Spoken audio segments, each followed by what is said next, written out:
E aí galera, Gentuber aqui. Nesse vídeo nós vamos iniciar nossas aventuras por mais uma das famílias do Unix, a família Solaris. A distribuição que eu vou dar uma olhada hoje é uma distribuição chamada Triblix. Triblix, se eu não me engano, foi desenvolvida por um cara chamado Peter Trebley e ele achou que era uma boa ideia criar uma distribuição em cima do Illuminus, que é um fork do OpenIndiana, que por sua vez é a versão open source do OpenSolaris, que por sua vez é a versão open source do Solaris. Tá? Então, quer dizer, é uma família complexa, uma família complicada. Né? A Sun Microsystem, como boa parte de vocês já deve ter ouvido falar, foi a criadora do Java e ela tinha uma pegada enterprise e de desenvolvimento de tecnologias novas bem interessantes. Era uma empresa de inovação, mas o tempo chegou para ela, né? E o tempo dela passou e alguns dos seus legados continuam por aí, né? Como o Java, por exemplo, que continua excelente. Ou não, não sei. Você é desenvolvedor Java, fala aí. O Solaris é uma distribuição que ela sempre me chamou muita atenção, uma distribuição que não é uma distribuição, um sistema operacional, né? Que eu tive oportunidade de entrar em contato com ela numa estação Spark, uma vez na vida. É um Unix, como qualquer outro, tem um terminalzinho, mas ela tem algumas tecnologias que para a época ninguém tinha. Ela, além de ter suporte de primeira linha ao Java, inclusive, se eu não me engano, tinha uma parte da JVM era implementada em hardware, para ter um desempenho melhor, se eu não me engano. Eu já vi um chip desses no IBM, no servidor IBM. Então eu imagino que a Spark também tivesse. É, ela tem algumas vantagens, além de uma ótima integração com Java, um ótimo desempenho, a gente pode dizer também. Ela tinha um sistema de virtualização leve chamado Zones, que é algo bem parecido com Jail e talvez algo parecido com KVM, LXC, alguma coisa assim, mas ela tinha isso, nos anos 90 ainda, né? Ela também é a distribuição, é o sistema operacional de onde veio os FS, né? O famigerado FS. Então ela tem uma implementação de primeiríssima linha dos FS. Dentre outras coisas legais, é um sistema operacional interessante, tá? Não é um sistema operacional para desktop. A máquina, por exemplo, que eu mexi era uma máquina científica, né? Era uma workstation para pesquisa científica, no caso era modelagem matemática e engenharia. É, você ainda acha essas máquinas para comprar por aí a preço de banana, né? Se bem que hoje em dia elas não valem muita coisa. E o Triblix é uma fork, ou seja, o Triblix é uma distribuição feita em cima do Illuminous, que é feita em cima do OpenGL, como eu já expliquei para vocês. Tá? Então, fork do fork do fork do fork do fork, feito por um cara que o cara é muito nerd, cara é muito nerd. Ele ele é quase travado, cara, de tão nerd que ele é. Mas ele gosta muito do que ele faz. Ele é um astrofísico que trabalha como sysadmin de dia e à noite desenvolve coisas e trabalha com astronomia. E nos tempos livres ele desenvolve essa distribuição para duas arquiteturas, tá? Para a arquitetura Intel e para a arquitetura Spark. Diz ele que no Spark demora 40 minutos para botar. Essa distribuição ela é meio que uma. Ah, claro, a Sun Microsystems foi comprada pela Oracle. Tá? E como tudo da Oracle foi deixado de lado, e foi meio cagado. É, Então, esse cara ele tem uma pegada meio minimalista, ele gosta das coisas que funcionam. Então, ele colocou uma pegada meio retrô nessa distro, que vocês vão entender o que eu estou dizendo logo mais. Basicamente ele empacotou essa distro com um monte de coisa velha. Criou alguns scripts bem interessantes. Ele criou um sistema próprio de gerenciamento de arquivo de pacotes.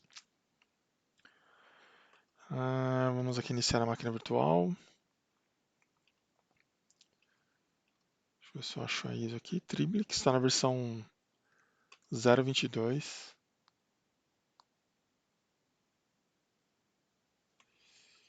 Beleza.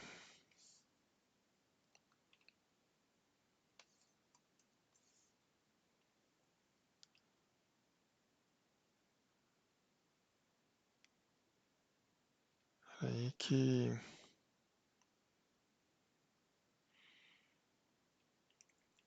vamos escolher o teclado aqui.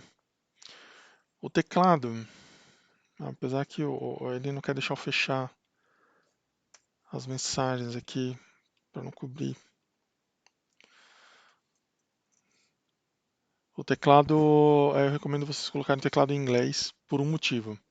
Se você colocar o teclado em português, ele não vai deixar você digitar o usuário e a senha. O usuário é Jack, a senha é Jack. Se você colocar o teclado em português, a senha não vai entrar. Tá? Não me pergunte por quê, não sei por quê. O usuário é Jack, o usuário root não funciona, então a gente tem que fazer o Jack e já pular para o root. A senha é Triblix. E aqui nós temos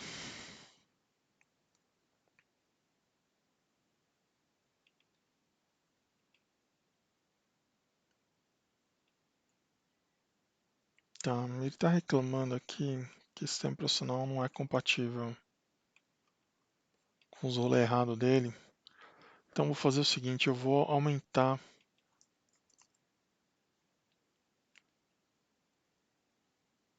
eu vou aumentar essa área de captura, senão vai ficar meio ruim.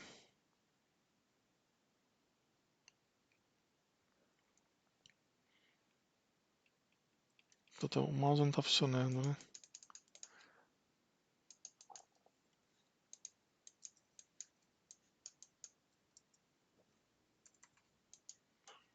Tá, alguma coisa aconteceu aqui.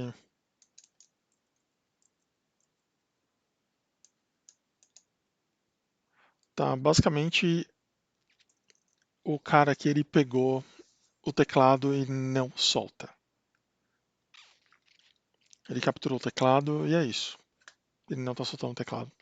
Ele não conseguiu fazer nada fora da máquina virtual. Tudo bem, não tem problema. Nem queria mesmo. Dizem que o controle direito libera isso, mas não está liberando.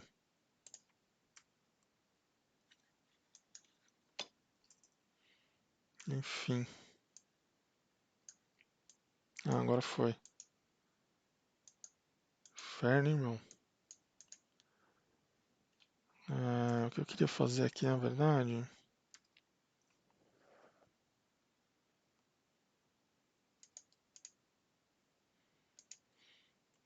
era botar no modo escalonado.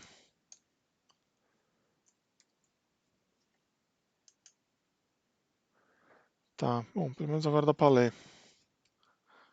Beleza.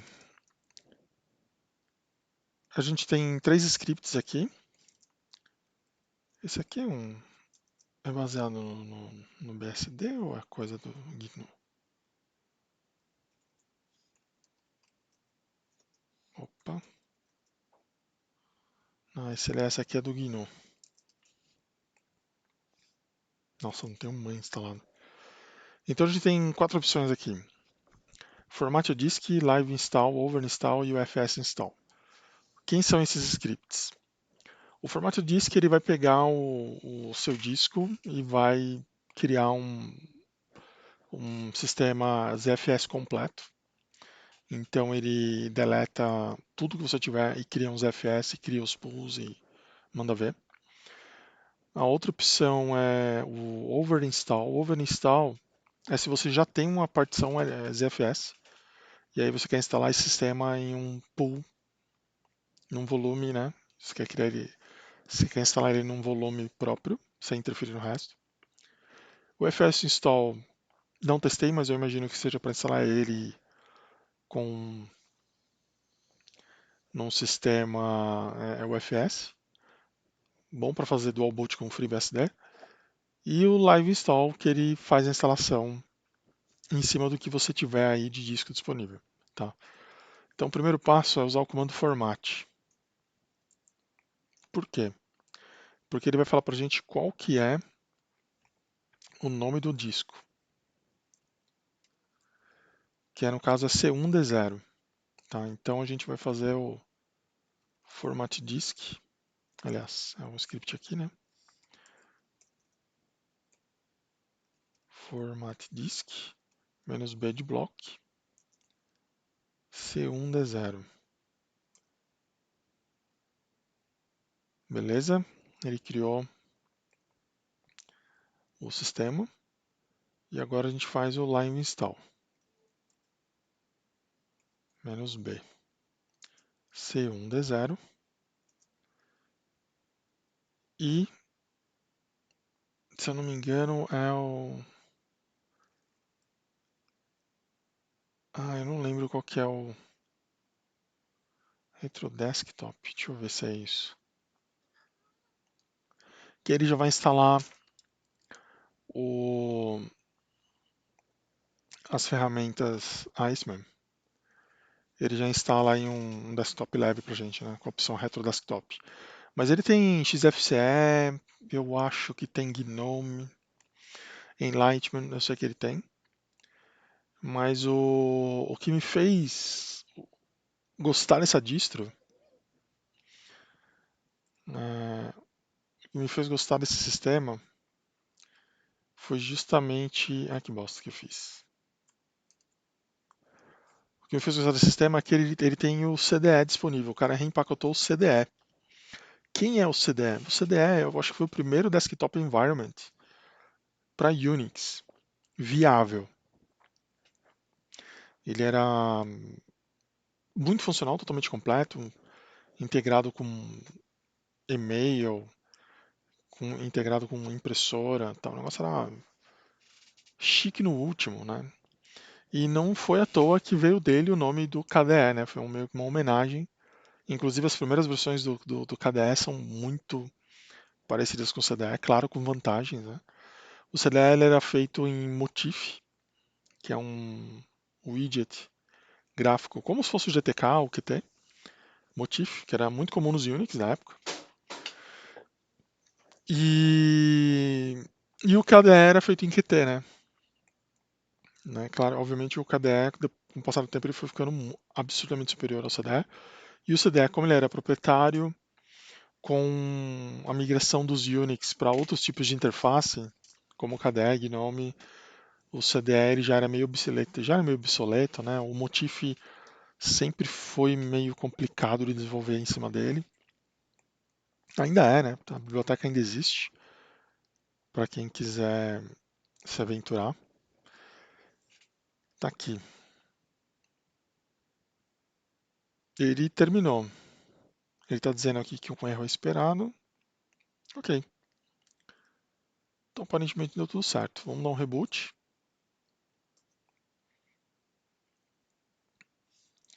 Isso aí, gente. Estamos falando de Solaris. Puta merda. Nunca imaginei que esse canal um dia ia falar de Solaris. Deixa eu pausar o computador aqui, tirar a mídia.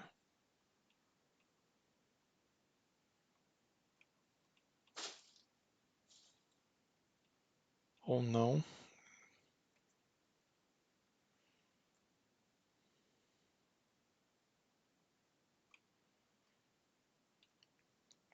Beleza.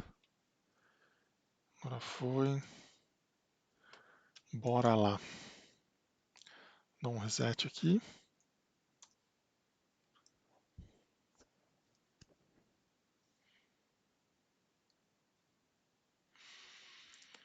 Opção número 1. Boot Multi-User. Então, o Peter, ele é um cara muito nerd, ele é um cara que ele gosta muito de sistemas operacionais. O perfil dele é muito parecido com o meu, assim, apesar de eu ser bem menos competente que ele. Que ele gosta de sistemas operacionais, então ele gosta muito do Solaris e ele fez um Solaris para ele. Basicamente essa é a história dessa distro. Só que ele fez com muito carinho, as coisas funcionam muito bem. E o Triblix é um Solaris viável, cara, muito viável. Ele tem é uma versão enxuta do Illuminus, que é o projeto open source por trás do kernel que ele está usando. Eu não sei por que que ele colocou o usuário e a senha como Jack, cara. Enfim, mas ele o fez. Eu vou deixar como root aqui. E eu admiro muito pessoas que fazem isso. Ele é super aberto a críticas, a sugestões, né? Ele, ele não se priva de responder às pessoas desde que elas cheguem nele de forma educada. Tem mercado para essa distro? Não sei. Tá, então se você der um Start X aqui, como a gente já instalou o Retro Desktop, ele instalou o Shorg, né? E aí nós temos essa maravilha aqui que é o TWM. Só que não é isso que a gente quer, mas a gente quer o CDE. Ele criou o Peter ele criou uma ferramenta chamada Zap. Aí com ela a gente faz um install overlay CDE. E aí ele vai instalar o CDE pra gente. Ele vai baixar todos os pacotes e vai instalar pra gente. Cara, eu achei essa distro muito legal, ela é muito mais fácil do que poderia ser, né? Apesar de ser uma distribuição feita por um cara só. Eu não sei exatamente quais outras modificações ele fez além do próprio sistema. Eu sei que existe um vídeo no YouTube onde o cara ele mostra, né, o que, que ele tirou do sistema original do Illuminus. E basicamente foi isso. Ele tirou gordura, deixou só o que precisava. E aí ele fez esses scripts todos aí para remontar o sistema de acordo com a vontade do usuário. Uma coisa que afasta muita gente e me afasta também do Solaris é o fato. São dois fatos. O primeiro fato é que é, tem muito pouco driver. Então o Triblix ele tem esse problema de driver, tá? Então se você quiser instalar uma máquina real, se prepara, porque os drivers proprietários não estão disponíveis nele. O Triblix ele é feito totalmente com hardware para hardware com drivers livres, tá? Então existe uma chance muito grande aí da sua placa de som, de vídeo, nada funcionar. Essa foi muito a minha experiência com o Open Solaris na época que lançaram, que eu tentei usar o Open Solaris em vários computadores e eu nunca consegui achar um computador com hardware que funcionasse. Sempre faltava alguma coisa. Ou faltava a placa de rede, ou a placa de rede não funcionava, ou a placa de som não funcionava. É, às vezes a placa de vídeo funcionava, só que aí a controladora IDE não funcionava. Então, cara, era sempre uma loteria, difícil saber a compatibilidade dessas coisas. Não tinha muita documentação, não dava para saber, então nunca consegui usar um Open Solaris ou um Open Indiana, qualquer uma dessas variantes em um hardware real nas minhas máquinas, tá? Eu sempre dependi de máquinas virtuais para testar. O... E isso, na verdade, me aproximou ao FreeBSD, né? Porque eu tinha poucos motivos para usar o FreeBSD. E aí um dia o FreeBSD me parece com uma versão funcional do ZFS integrada no sistema. E aí eu fui obrigado a montar um storage usando o FreeBSD. Storage esse que ficou uns 8 anos comigo. Tinha 3 tera. E era o meu NAS doméstico.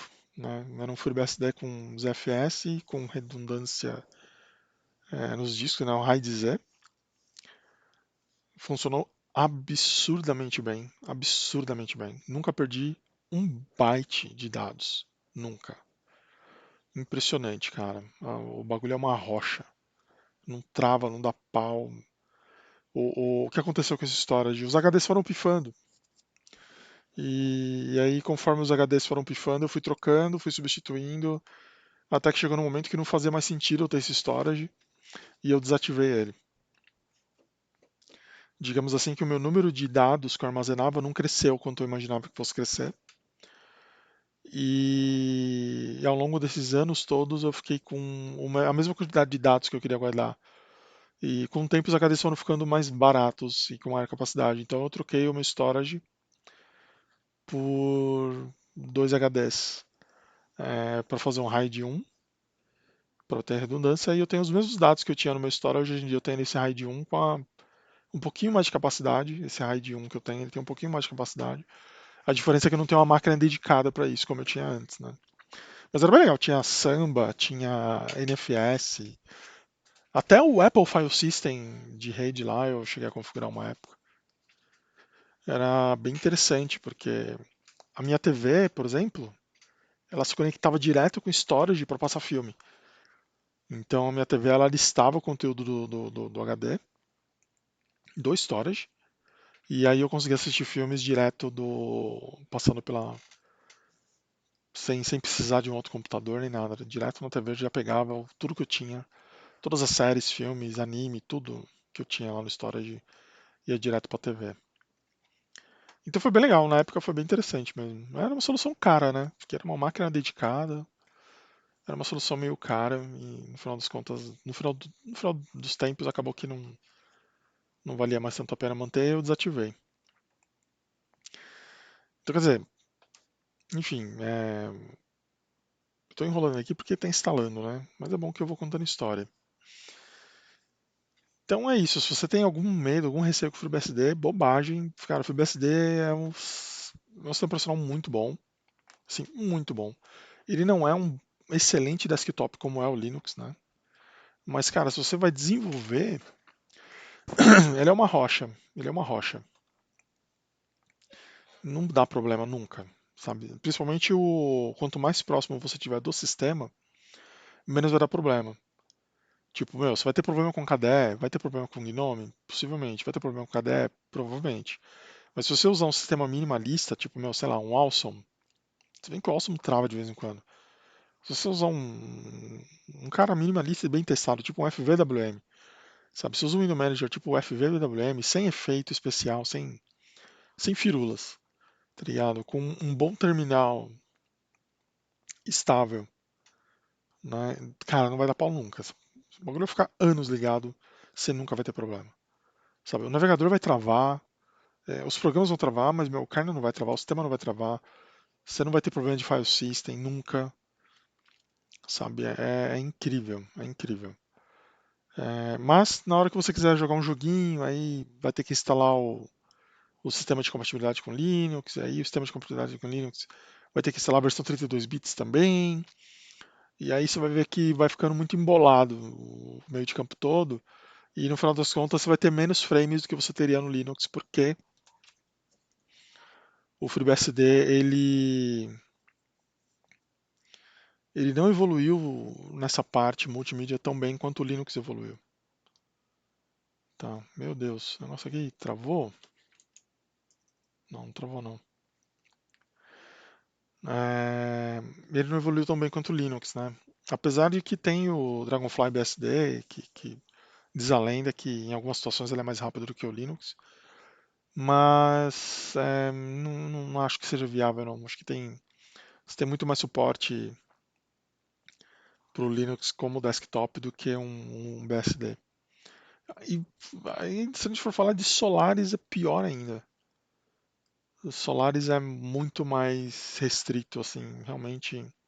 Ele brilhou no próprio hardware, mas nos Intel, cara, ele é um sistema que ele ficou muito preso aos supercomputadores da época. Beleza, tá aqui, ele instalou o CDE. Para mudar o nosso Window Manager, a gente usa o comando set accession. Tinha uma distro Linux que usava esse mesmo script, eu não lembro qual, que era bem legal. Era o Slackware, será? Acho que era o Slackware. Que você fazia esse set accession e te dizia o que tinha instalado, você só escolhia. Era legal. Set Accession CDE. O que ele tem de opção aqui? Ó? Ele tem o MAT, o SysFCE, o Window Maker. Ele tem suporte a todos os tipos de window managers da década de 90, saca? Afterstep, MWM, o Awesome CDE, CTWM, o Enlightenment, cara, tá tudo aqui. É uma distro para nostálgicos, o MWM é uma distribuição para quem tem nostalgia, tá? Só que quer uma base moderna. Então embaixo do capô é tudo moderno. Agora, em cima do capô, meu amigo. Bom, eu setei aqui o 7x Session CDE. E agora quando eu der o Start X, deixa eu só tirar ele do modo escalonado, porque agora ele vai subir a resolução certa. Tcharam! Olha que coisa linda. CDE. Eu acho esse sistema fantástico, gente. Sinceramente, assim. A minha primeira experiência com um computador na vida, eu não vou nem falar que foi no com Linux, porque foi com PC. Porque eu nunca tive PC. A única vez que eu tive PC, assim, que eu tive contato com um PC que eu podia mexer que era meu, foi quando eu entrei na faculdade. E era um Linux com Debian, FWM. Tinha mais ou menos essa cara aqui, só que era um TK-Desk que ele tinha, que era justamente uma tentativa de clonar as funcionalidades do CDE. E o CDE é um sistema, ele é muito antigo, ele está presente em vários sabores de Unix, então o IRIX usava o CDE. Quem mais usava? Assim, como o CDE era um software proprietário, você comprava ele, ele tinha suporte para todos os Unix. Se rodava o X11, ele rodava o CDE. Era bem difundido assim, né? Era isso ou você tinha que usar um FWM e tal, enfim, né? Se queria alguma coisa um pouco mais integrada, era o CDE que tinha. E ele é tão antigo que ele explica até ó, o que, que é um desktop. Ele te ensina a usar um desktop. Ele tem um tutorial aqui, ó, tutorial para usar o mouse, tá vendo? Como usar o mouse, como usar o teclado. Porque era bem nessa época de transição da galera saindo do desktop cheio de papelada e telefone, indo pro sistema digital. Então é bem legal esse help aqui. Como funciona o CDE? Ele tem esse tracinho menu, Move, Size, Minimize, Maximize, Lower, ou seja, ele coloca uma janela por trás da outra, aquela coisa toda. Você tem o botão de arrasto, que é esse botão do meio que tem o título, né? Ele serve para arrastar. Você tem esse ponto que ele transforma a janela em um ícone, ou seja, ele minimiza as coisas. E ele tem o quadrado que aumenta a janela. Em alguns sistemas, quando você dá dois cliques no maximizar, ele maximiza de um jeito, mas aqui não, aqui ele é um clique só. Para fechar a janela, você dá dois cliques no tracinho. Essa era a minha experiência de desktop, tá? O FWM, o default, ele tem exatamente esse comportamento. Você dá dois cliques aqui para fechar, você aperta o botão para virar ícone, o outro maximiza. Esse aqui é o gerenciador de arquivos do CDE. Ele tem um nome? Não, é só um File Manager.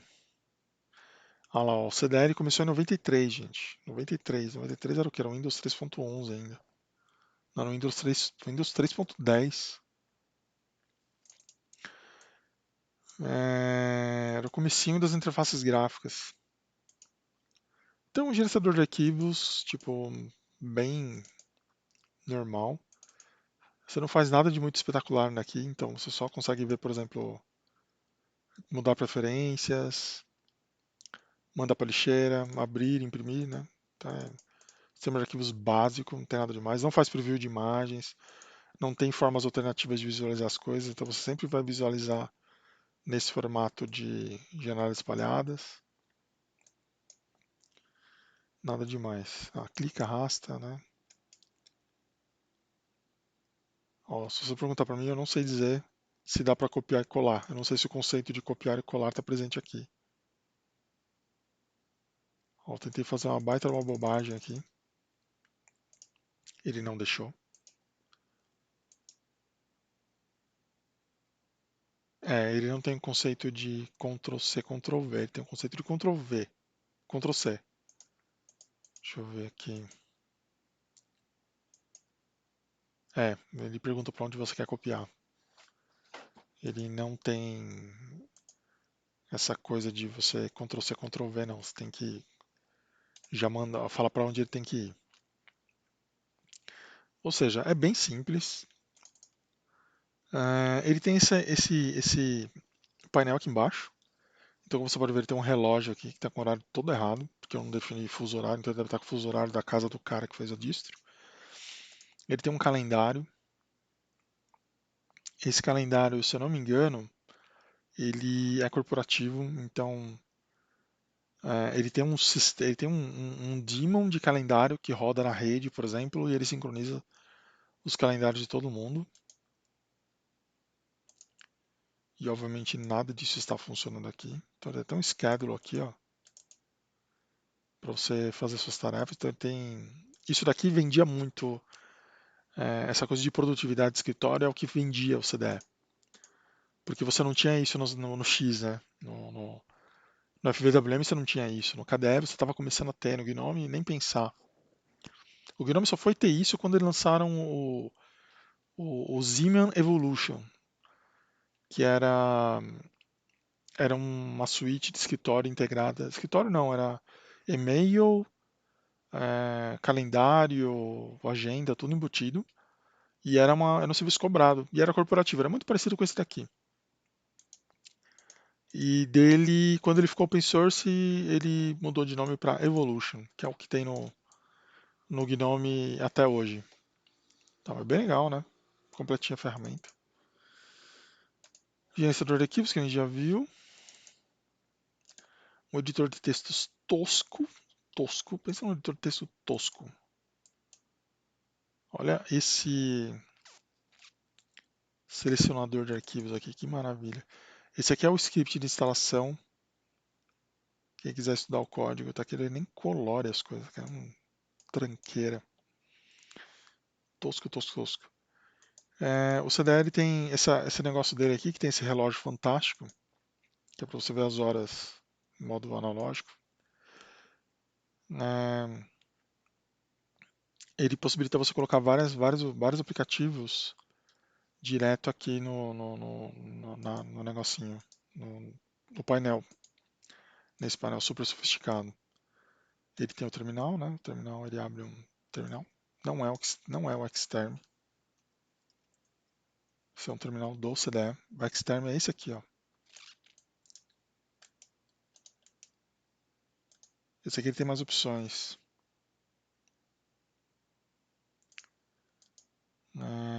Fonte, tipo, tem os menuzinhos todos, tá?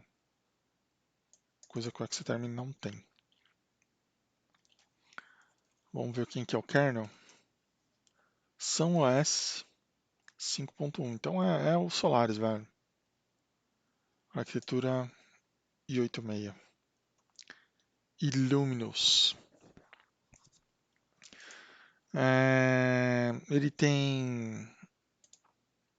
O sistema de e-mail não está instalado. Provavelmente isso nunca virou open source. Ele vem com um editor de ícones também. Você pode criar ícones. Aparentemente as pessoas nos anos 90 elas tinham muito tempo livre para criar seus próprios ícones. O que eu faço com isso? Vou salvar. Nossa, arquivo PM. Caramba. Deixa eu ver. Acho que eu consigo abrir esse arquivo PM. Aqui, ó. É um arquivo texto. Basicamente o que ele faz? Ele define um código para uma cor. No caso aqui, ó, o ponto vira a cor C-Red, o X é a cor C-Blue, o bitmap da imagem, propriamente dito, é texto. E é isso. Esse é o formato. Esse é o ancestral do XPM. Aliás, esse é o XPM, né? que você podia fazer um programa em C. Eu lembro mais uma historinha. Cara, eu gosto disso aqui porque me traz bastante. Eu tenho bastante história para contar sobre essa época. Um dos primeiros programas que eu fiz na faculdade era um detector, era um programa que fazia correção de fotos. Isso eu fiz no meu primeiro semestre de computação, na matéria de computação, introdução à programação. O que, que era o exercício? O professor dava uma foto do Einstein nesse formato aqui, nesse formato XPM, que é texto. Você tinha que fazer um programa em C que ele lia esse arquivo, ele indexava essa imagem em uma matriz, e tá fácil, né? Porque ele está separado por vírgula, tá vendo? É tudo entre aspas separado por vírgula. E aí você tinha que botar isso tudo numa matriz. Só que a foto que o professor mandava, ela tinha alguns defeitos, ela tinha alguns pixels mortos, né? Tinha um pixel preto, um pixel totalmente branco, isolado, como se fosse um dead pixel, né? E aí a ideia é que você tinha que fazer um programa que ele fizesse a correção desses erros. Então toda vez que ele achasse um pixel muito diferente do resto, você tinha que fazer a média, você tinha que fazer uma espécie de suavização, você tinha que fazer o valor desse pixel ser a média dos pixels ao redor. Então o programa basicamente ele ia rodando linha por linha. Na hora que ele achava um valor muito diferente dos vizinhos, ele comparava as cores dos vizinhos, né? E fazia uma média das cores e botava no lugar. E aí ficava menos estranho. Então parecia que ele estava fazendo uma correção de fotos. Bem legal, cara. Esse foi um dos exercícios do programa que eu fiz que eu mais gostei. Eu aprendi muito, né? Porque é um negócio que é realmente útil, né? É fazer um filtro de imagem, algo realmente útil. E aí, se você quiser, voltando aqui, se você quiser, você pode pegar esse ícone aqui maravilhoso e usar ele aqui. E colocar seus próprios programas. Mas eu não sei se eu vou fazer isso não. Ele tem múltiplas áreas virtuais, então cada área virtual tem um papel de parede diferente, né? Dá para adicionar mais, inclusive. Vamos adicionar mais um. Ó, adicionamos mais um. Então você pode adicionar múltiplas áreas virtuais. Você pode retirar também se você quiser. Cadeadinho, tranca. Puta, qual que é a senha, né? É um desktop completo. Completo. Inclusive, quando você manda ele abrir alguma coisa, repara que ele acende uma luzinha. Aqui, ó, tá vendo? Como se fosse HD. Então, enquanto o programa está abrindo, ele dá essa notificação, ó, que é para você saber que ele está trabalhando.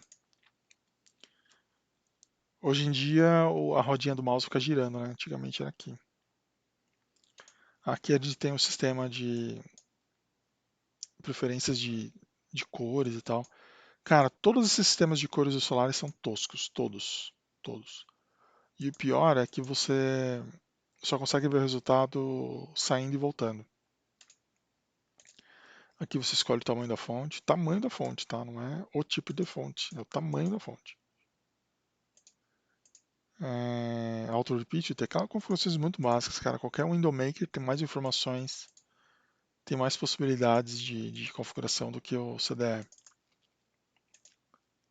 Comportamento de janela, comportamento de startup, nada demais, né? Isso aqui era muito revolucionário, hoje em dia qualquer um aí tem mais funções.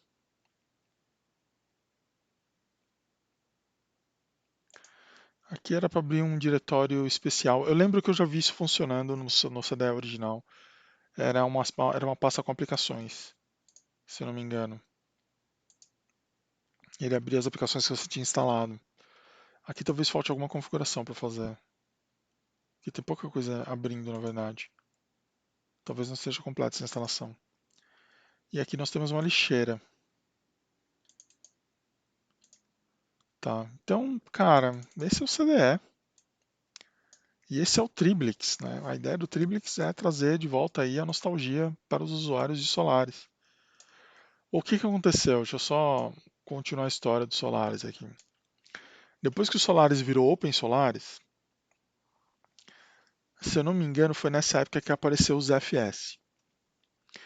E os FS ele trazia algumas possibilidades muito interessantes, como por exemplo um concorrente ao Time Machine da Apple, né? O Time Machine da Apple, se você tem um Mac, você deve ter visto, nada mais é do que um monte de. Ele faz uma cópia do seu sistema, então ele copia o sistema completo, inteiro. E aí, para o dia seguinte, ele cria links simbólicos. Lá no meu blog, eu posso até um dia trazer de volta isso. Lá no meu blog eu fiz um script que ele fazia exatamente a mesma coisa para Linux.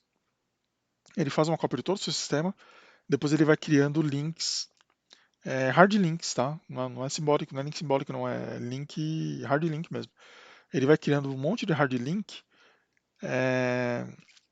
para as coisas que não mudaram. Para as coisas que mudaram, ele cria uma nova cópia. Então você tem uma pasta por dia e nessa pasta você tem só os últimos, você tem todos os arquivos que foram modificados. Só que quando você entra na pasta, você vê todos os arquivos, só que na verdade são links, né? E só que, meu, não faz diferença para você. É o mesmo conteúdo, na hora que você dá um ls é igual, só que é um link, né? Não é um link simbólico, é um link de verdade. É, e os FS, ele tem ele é copyright, né?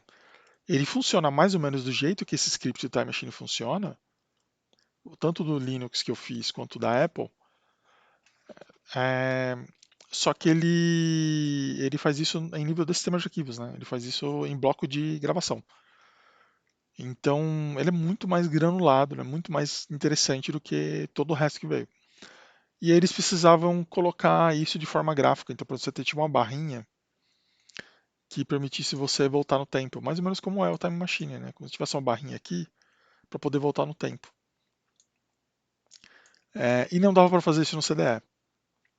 Então, o pessoal da Sun fez isso no Gnome. Eles pegaram o Gnome 2 e fizeram essa implementação no Nautilus. Então o Nautilus do Solaris ele tem uma barra extra que você pode ir lá e clicar e visualizar. Você tem que clicar tipo no View aqui, que ele vai mostrar o diretório que você está visualizando no Nautilus na data que você quiser desde a última modificação.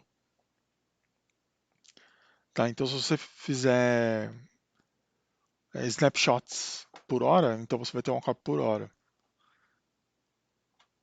Mas eu acho que dá para ser até mais granulado do que isso. Eu acho que dá para você ligar um modo, tipo, mudou, eu quero a revisão. Tipo, você ligar a revisão geral. Aí você consegue voltar por minuto, por segundo, sei lá. É bem legal, cara. É bem legal. E nessa história o CDE acabou ficando para trás, né? Já era um sistema meio capenga, meio obsoleto já, né? Compara isso aqui com o Windows 95, por exemplo. O Windows 95 é bem mais interessante em termos de funcionalidade, beleza. É, E era isso que o Gnome buscava, né? O Gnome, o KDE, eles buscavam ser um Windows 95 ou no Windows 98. Então o CDE já era meio obsoleto, então, enfim. É, Bom, eu não sei se eu tenho mais algo diferente a falar sobre esse sistema. Eu acho que. Deixa eu só abrir um programa recente para vocês verem como é que fica, tipo o Firefox. Que, como eu falei, né, é um sistema moderno, travestido de programa dos anos 90. Só faltava ter um Netscape aqui, né? Será que tem? Podia. Esse aqui é um Firefox 52, é um Firefox antigo já, tá? Se eu não me engano, essa revisão dessa distro ela é de 2017. Apesar da imagem aqui ser uma imagem de 2020, a maior parte dos programas são de 2017. Inclusive esse Firefox lindo aqui. Mas é um Unix, tá, gente? Então você consegue instalar tudo que o Solaris roda. Esse cara roda também, tranquilamente. Ele dá umas travadas de vez em quando. O GIMP não tem, mas tem o XV, não tem o XV. Deixa eu fazer um zap. Install XV. Aí a nostalgia morre. Não, XV. Acho que é install overlay.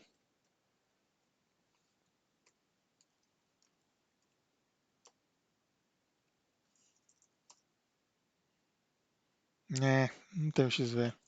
Mas tem o GIMP. Mas eu não vou instalar não. Então é isso, galera.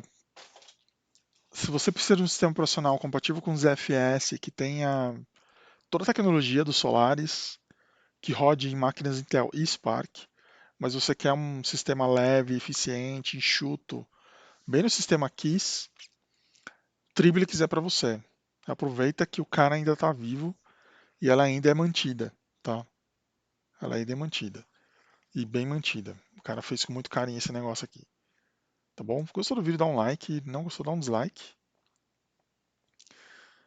E qualquer dúvida, sugestões, deixem nos comentários e nos vemos no próximo vídeo. Falou!